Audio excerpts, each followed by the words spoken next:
Hi guys, welcome to Banu Sindhu. ఈరోజు మనం pasta చేసుకోబోతున్నాము. Macaroni pasta అండి. ఇది చాలా చాలా బాగుంటుంది టేస్ట్. అండ్ ఇందులో వైట్ కలర్ మ్యాజిక్ ఏంటంటే చీజ్ అనుకుంటున్నారు కదా, చీజ్ కానీ మన ఇండియన్ చీజ్ పన్నీర్తో చేసాము. సో ముందుగా దీనికోసం ఒక పెద్ద బగోన్లో నీళ్ళు తీసుకొని అందులో సాల్ట్ కొంచెం ఆయిల్ వేసేసుకొని బాయిల్ చేసుకోవాలి. అవి బాయిల్ అయిన తర్వాత ఇలా మ్యాకరోనీ పాస్తా ఉంటుంది కదా, ఇవి ఇందులో బాయిలింగ్ వాటర్లో వేసేసుకుందాం.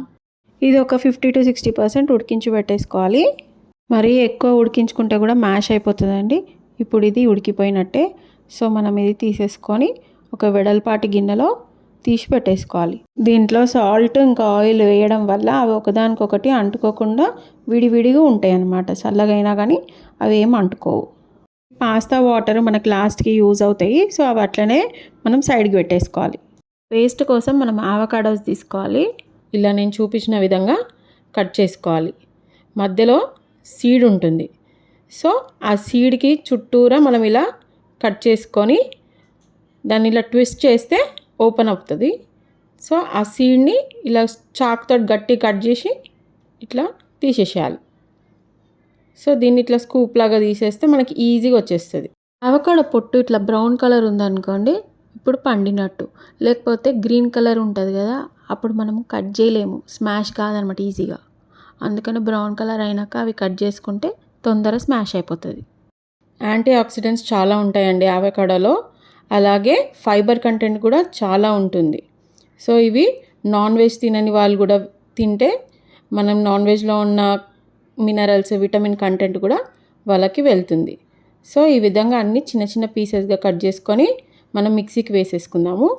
చూసారు కదా, పండిపోయింది తీసుకుంటే ఇలా సాఫ్ట్గా తొందరగా ఈజీ కట్ అయిపోతుంది, తొందరగా మ్యాష్ అయిపోతుంది అనమాట. ఇది టోస్ట్లో స్ప్రెడ్ లాగా కూడా యూస్ చేసుకోవచ్చు అండి. చాలా టేస్టీగా ఉంటుంది. గువాకమెలే అని చేస్తారు, అది చాలా బాగుంటుంది. సో ఇప్పుడు మనము వీటిలో పన్నీర్ పీసెస్ వేసేసుకోవాలి. పన్నీర్ పీసెస్ కూడా వేసేసుకున్నాక ఇప్పుడు ఒక చిన్న గ్లాసు పాలు పోసేయాలి. ఇవన్నీ వేసేసుకొని మనము మిక్సీకి పట్టేసుకొని స్మూత్ పేస్ట్ చేసి పెట్టేసుకుందాం. చూసారు కదా, ఇలా పేస్ట్ అయిపోతుంది. ఇది ఒక సైడ్కి పెట్టేసుకొని ఇప్పుడు మనం ఒక కడాయి తీసుకొని అందులో కొంచెం ఆలివ్ ఆయిల్ వేసుకుందాం. పాస్తా, స్పెగేటీ లాంటి ఇటాలియన్ డిషెస్కి ఆలివ్ ఆయిల్ అయితే బాగుంటుంది. అందులో గార్లిక్ చిన్న చిన్న కట్ చేసి వేసేసుకోవాలి. ఆ తర్వాత ఒక చిన్న ఆనియన్, అవి కూడా చిన్న చిన్న కట్ చేసుకొని వేసేసుకుందాం. ఆ తర్వాత క్యారెట్ ముక్కలు వేసుకున్న తర్వాత ఒకసారి కలిపేసుకుందాము. ఆనియన్స్ రానెస్ పోయేంత వరకు ఫ్రై చేసుకుంటే సరిపోతుంది. ఇప్పుడు ఇవి వేగిన తర్వాత ఎల్లో క్యాప్సికమ్ వేసుకుందాము. ఆ తర్వాత గ్రీన్ క్యాప్సికమ్ వేసుకుందాము. ఆ తర్వాత కొంచెం రెడ్ క్యాప్సికమ్, ఉడికించిన స్వీట్ కార్న్, ఇవన్నీ వేసుకొని ఒక్కసారి కలిపేసుకుందాం. ఈ వెజ్జీసే కాదండి, మీ ఇంట్లో ఏవి అవైలబుల్గా ఉంటే ఆ వెజ్జీస్ మనం వేసేసుకోవచ్చు. ఇప్పుడు ఇందులో మనం ఆరిగానో వేసుకుందాం ఒక స్పూను. ఆ తర్వాత ఒక స్పూన్ చిల్లీ ఫ్లేక్స్, తర్వాత పెప్పర్ పౌడర్ ఒక స్పూన్ వేసుకున్నాయి.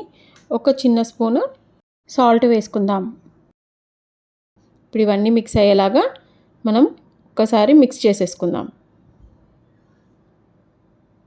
మిక్స్ చేసుకున్న తర్వాత ఇందులో పాలకూరని చిన్న చిన్నగా కట్ చేసుకొని ఓన్లీ ఆకులు మాత్రమే, స్టెమ్స్ లేకుండా ఆకులు మాత్రమే చిన్నగా కట్ చేసుకొని ఇందులో వేసుకోవాలి. ఇది కొంచెం దగ్గర పడేంత వరకు కూడా కలిపి పెట్టేసుకోవాలి. పాలకూర ఐరన్ రిచ్ కంటెంట్ కదండి, సో ఇందులో వేసుకుంటే చాలా మంచిది పిల్లలకు కూడా. అండ్ ఆకుకూర కదా, తొందరగా ఉడికిపోతుంది. సో ఉడికిపోయిందండి. ఇప్పుడు మనము ఉడికించి పెట్టుకున్న పాస్తా ఉంది కదా, అది కూడా చల్లారిపోయి ఉంటుంది. ఇప్పుడు వేసేసుకొని కలిపేసుకుందాం. మనం ఆల్రెడీ 50 to 60% ఉడికించేసాం కదా, సో ఈ వెజ్జీస్తో పాటు మిగతా 50% కూడా ఉడికిపోతుంది. సో అంతా కూడా మిక్స్ అయ్యేటట్టు కలిపేసుకోవాలి.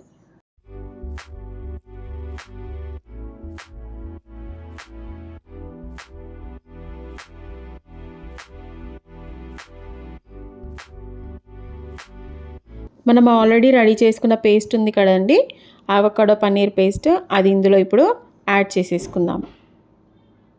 సో అదంతా మొత్తం కూడా వేసేసుకొని మనం మిక్స్ చేసుకుందాం. చీజ్ వేయకపోయినా కానీ చీజీ టేస్ట్ ఉంటుంది. యాక్చువల్లీ పన్నీర్ అంటే కూడా ఒక టైప్ ఆఫ్ చీజే, కాకపోతే ఫ్రెష్ చీజ్ అన్నమాట పన్నీర్ అనేది. మామూలుగా చీజ్ దొరికేది మనము అది ఏజ్డ్ అండి. ఏజ్డ్ అంటే కొన్ని సంవత్సరాల పాటు నిల్వ చేస్తారు. నిల్వ చేసినప్పుడు దాన్ని చీజ్ అవుతుంది అది. సో ఇదేంటంటే ఇన్స్టెంట్ చీజ్. ఇప్పుడు మనము ఒక గ్లాస్ ఆఫ్ పాస్తా వాటర్ ఉంటుంది కదా, అది వేసేసి కలిపేసుకుందామండి. కన్సిస్టెన్సీ కరెక్ట్గా సెట్ అయిపోయిందండి. అంతే, మన పాస్తా మ్యాకరోనీ రెడీ అయిపోయినట్టే. ఇప్పుడు మనం ఒక ప్లేట్లోకి తీసుకొని సర్వ్ చేసుకుందామండి. హాట్గా తింటే చాలా చాలా బాగుంటుంది. మీరు కూడా ఈసారి ఈ సీక్రెట్ పేస్ట్ని మీరు కూడా తయారు చేసి ఎలా ఉందో టేస్ట్ చేసి చెప్పండి. సాసెస్ లేని వైట్ సాస్ పాస్తా రెడీ అయినట్టే. సో మనం ఇది కొంచెం చిల్లీ ఫ్లేక్స్ అండ్ ఆరిగానోతో స్ప్రింకిల్ చేసుకొని సర్వ్ చేసుకుంటే చాలా చాలా బాగుంటుంది. సబ్స్క్రైబ్ టు బానోస్ విందు. Thank you.